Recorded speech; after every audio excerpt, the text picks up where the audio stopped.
Happy father's day to each and every one. Father's day అని చెప్పేటప్పుడు నాకు గుర్తొచ్చే విషయం ఏంటంటే, పిల్లలు ఉన్నప్పుడే కదండి ఫాదర్ అయ్యేది.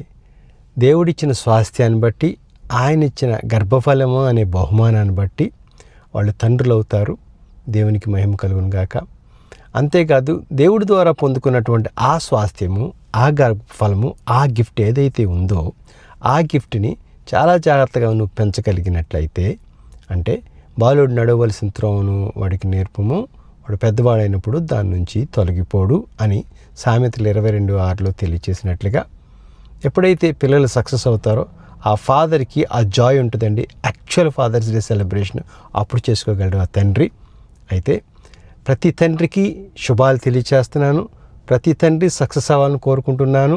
అంతేకాదండి, ఈ లోకపు తండ్రి మనల్ని ఇంత బాగా ప్రేమించి ఇంత తపన పడుతున్నప్పుడు, పరలోకపు తండ్రి ప్రతి ఒక్కరిని ఒక మాస్టర్ పీస్ లాగా తయారు చేసినటువంటి పరలోకపు తండ్రి మనం ఎవ్వరు నశించిపోవడం ఇష్టం లేక తన ఒక్కగానొక్క కుమారుని శిలువ మరణం చెందే అంతగా మనం ప్రేమించాడంటే అతిశయోక్తి కదా, ఆశ్చర్యంగా ఉంది కదా. దేవుడు మిమ్మల్ని అందరినీ ప్రేమిస్తాడని తెలియచేయడానికి నేను సంతోషిస్తున్నాను. God bless each and every father.